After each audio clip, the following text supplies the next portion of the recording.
Doesn't anyone notice this? I feel like I'm taking crazy pills! Doesn't anyone notice this? I feel like I'm taking crazy pills!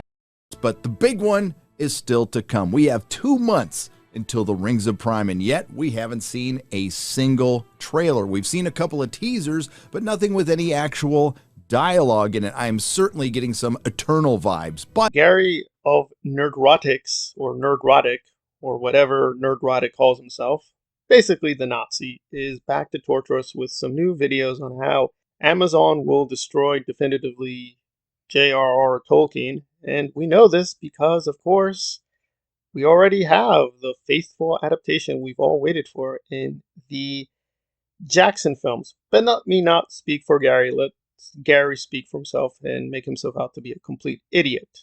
Understand. I would argue that subverting somebody's work is indeed limiting it. When you can adapt it for what it is, while still making the necessary changes, like Peter Jackson, so it has the most appeal.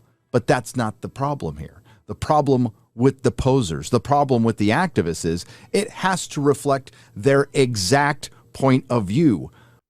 Well, let me be maximally fair to Gary, because some people think I'm being unfair to Gary or clipping Gary or distorting Gary. Because Gary has some kind words for Snyder. And when it came to the Eternals, he drew a kind of contrasting case with the Snyder Cut versus what the MCU did and what Chloe Zhao did with the Eternals. Way affiliated with Warner Brothers or Zack Snyder, but you have to admit the Snyder Cut got Jack Kirby right. The Snyder Cut did Jack Kirby's work justice. Marvel shamed it. Marvel's Eternals has been called the most ambitious film they've ever made. It's been called different. It's been called diverse. And it's also been called a complete disaster. Well, I would agree that the Snyder Cut was slightly more faithful than the MCU version of the Eternals. And both, for those completely unaware, were created by Jack Kirby. He created a lot of characters, including Captain America. So he's a big comic book legend. But as much as I am a fan of the Snyder Cut, I would have to agree very reluctantly with Mauler and Meme Depository, because although Mauler's video on the subject is totally stupid, it's mostly full of lies and misrepresentations, he doesn't know anything about what he's talking about with Snyder, much less the DC Universe. I do think Meme Depository on the EFAP was correct that Snyder took some certain liberties, especially with the mother boxes, because I would have to agree with him that that's not how I think the mother boxes work, but Snyder really pumped them up in the Snyder Cut to be these insanely powerful devices, which they're not. They're much, much, much more calm. They do have powers, but they're much more limited. So in terms of ranking, I would say, yeah, Snyder's probably the most faithful to the comic books, but I can't say he's really all that interested in what Jack Kirby was up to, because those designs still are very separate from what Kirby wanted. Just to name one of them, Desaad looks radically different than he does from the comics, much less the Kirby version. From what I can see, Zack really adores the work of Frank Miller and Alan Moore. I'm sure he loves Jack Kirby, but that's not a name he really talks about or obsesses over. He really thinks Frank Miller's Batman and Alan Moore's Watchmen are really what are the greatest comic books in the universe. And now we get back to Tolkien, where Gary keeps pushing the mythology that somehow, that Peter Jackson guy, he really knows his Tolkien and loves it. So the trump card is always that Peter Jackson says he likes Tolkien and says he's going to be faithful to the Tolkien books. Well, that's all well and good, but we need statements from Tolkien, or at least the Tolkien estate, that Jackson did a good job in adapting the books. I don't see much evidence forthcoming. But unlike him, I actually do real research, and some Tolkien people, again, the actual Tolkien family, actually like the movies. But in terms of the person who matters, Christopher Tolkien, who guarded the canon, and who Nerdrotic himself sometimes cites as an authority, he didn't like the films at all. He really had a very low opinion of them. He didn't seem to approve of The Hobbit either. He was fairly consistent that, yeah, these films are nice, they're fine, they're interesting action films, but they don't really have much to do with Tolkien. They never did. And I'm sure in his own delusional mind, Peter Jackson thinks he was honoring Tolkien, but if he was, then he totally failed. And Nerdrotic is always skewing the evidence. Apparently he's not letting his audience know that, Peter Jackson, his man god, his new George Lucas that he's sucking his cock on for money, to lie to people with a lot of racism and Nazism. The Jackson people are working on the Amazon project. People from Weta, people who worked on Lord of the Rings, the film trilogy, are working on this project. So even by your own standard, yeah, Peter Jackson's involved in all this. Now it's true, he may not care about it. It could be he's totally sold out. But that would also violate your own standard saying, oh, Peter Jackson, he didn't care about the money or the awards. All he cared about was his Tolkien. I'm sure the way Peter Jackson actually read Tolkien to his own mind was faithful. I'm sure to him, all it was a big old pagan adventure story filled with heroes and ladies and wizards and elves. That's not what Tolkien wanted. That's not what Tolkien was up to. He was giving us a very deep and interesting philosophical, theological mythology that, yes, did have elements of magic. It has werewolves, it has vampires, it has elves and goblins. But he wasn't interested in making this flimsy action adventure story. He wanted a much deeper project, but to make a mythological world that could stand on its own grounds. And you can put out hate videos on Amazon and how they're disturbing or distorting what's in the books.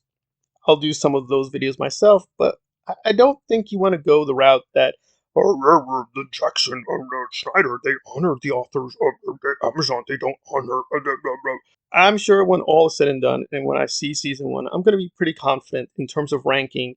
It may be unfaithful in many particulars, but probably these things will be much more faithful than the Jackson version. Paving the way before her, and they decided to put into print Goritz, who I have an action figure of by Osmus and is also played by a dude named Joel Tobick. Tell me this isn't a girl. I mean, come on, look at that face.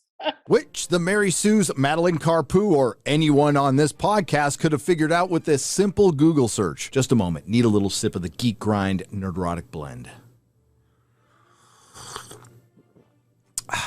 Delicious. Maybe this was the picture you were looking for to own the trolls, except the trolls you're referring to are actual Tolkien fans who know that women played orcs in Peter Jackson's trilogy and know that there are female orcs. I'll use the quote that you used. Rather than listen to the internet speculate on this issue, we can go straight to the source to get a definitive answer. In a letter to a fan, Tolkien himself said, quote, "There must have been orc women. But in stories that seldom, if ever, see the orcs except as soldiers of armies in the service of the evil lords, we naturally would not learn much about their lives. Not much was known." End quote. So it looks like the trolls have argued too long and dawn is breaking. Or maybe you could have done what I did. Read the book. But now Frodo often met strange dwarves of far countries seeking refuge in the west. They were troubled, and some spoke in whispers of the enemy and of the land of Mordor. The Dark Tower had been rebuilt, it was said. From there the power was spreading far and wide, and away far east and south there were wars and growing fears. Orcs were multiplying again in the mountains. Now, I don't know about you, but when I hear that the orcs are multiplying in the mountains, and I would just love to see Amazon put that to screen, I'm guessing that a male orc... They may screw up a lot of things, and definitely the Black Hobbit guy scares the hell out of me, because the way he's talking, he's just talking like a fucking moron. So I'm sure in many particular ways they will violate what Tolkien wanted, but we have seen enough that, they are working hard to at least getting some details right, where with Jackson, he got a lot of critical details wrong, and intentionally wrong. Like, he just had the orcs apparently being made from sacks of stuff. So he allowed orcs to be cloned into infinite amounts, and somehow Saruman and Sauron didn't take advantage of this and just overrun Middle-earth and grab the ring by making infinite orcs because reasons. I don't know. I mean, if you want to hold on to the films as great films, that's fine. If you love Peter Jackson, that's fine. I just don't see the point of getting Tolkien involved in this debate. Tolkien has nothing to do with this debate. What Tolkien did is he took the money. He admitted this. We know this from the letters. And he was okay, this is my story. I know you're not going to follow me. And a contract is a contract. I took the money. I don't like where you're going to go with this, but so be it.